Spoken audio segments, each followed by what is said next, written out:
I chose to do my speech over depression. Depression is the leading mental health issue in women in both high and low income countries. Depression has become so common in industrialized countries such as the United States and the United Kingdom that it is referred to by many physicians as the common cold of psychiatry. Depression is twice as common in women than in men, and it is caused partly by biological factors, partly by psychological factors, and partly by sociocultural factors. Of course, other things play into this, and it's not just those three things that cause depression, but those are the three things that do play a part in it. Some of the biological factors are that women have a stronger genetic predisposition to developing depression, and women tend to have more fluctuating hormone levels, and that happens especially around childbirth and menopause. So you hear about women getting depressed after having a child, and I'll talk about that later on. Those are the biological. The psychological factors are women are more emotional than men. We tend to think about things a lot more. Men are more likely to react to difficult times with anger or substance misuse, whereas women, we sit and think and wonder what went wrong and cry and vent and talk and write and find healthy ways to cope with things, whereas men are not likely to do that. Women are more invested in relationships because depression does come after relationships if you break up. So women are more invested in relationships than men, meaning when problems arise, they're more likely to affect them more, which cause them to develop depression.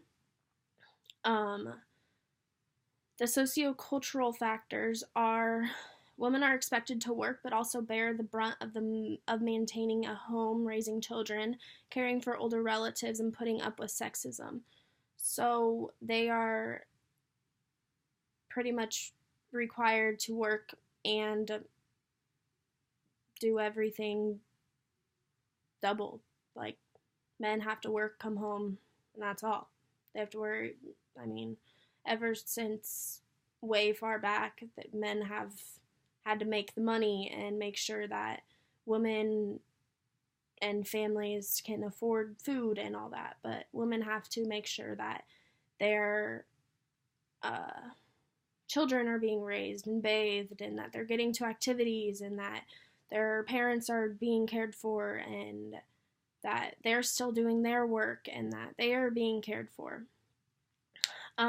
Women do tend to live longer than men, and old age is associated with bereavement, loneliness, poor physical health, and which all lead to depression. So, when your spouse dies, again, relationships, that all leads to depression. Women are more likely to seek out a diagnosis for depression. We are able to talk about feelings easier. Men bottle things up or not. They don't talk. They figured out how to handle things on their own. According to NBC, physicians said they have a hard time making a diagnosis of depression in men. And, it's because men don't want to come to terms that they have depression. I feel like it's an embarrassment, and that's not how it should be, but that's how it is.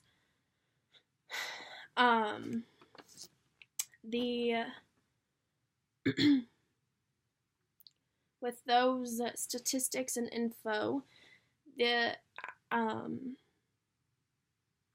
as you can see, there's many problems with that. I feel like women not necessarily have it harder, but deal with different problems than men do, and we have to, we think more, our brains work differently than men. With that being said, our emotions are completely different, and there's many problems within depression. You can't really change any laws, but some social structures or practices that would help better depression. You can't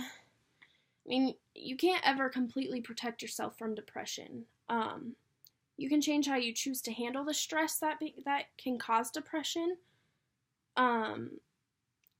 Technically, doctors don't know how to prevent depression from happening, but there are many ways to help it.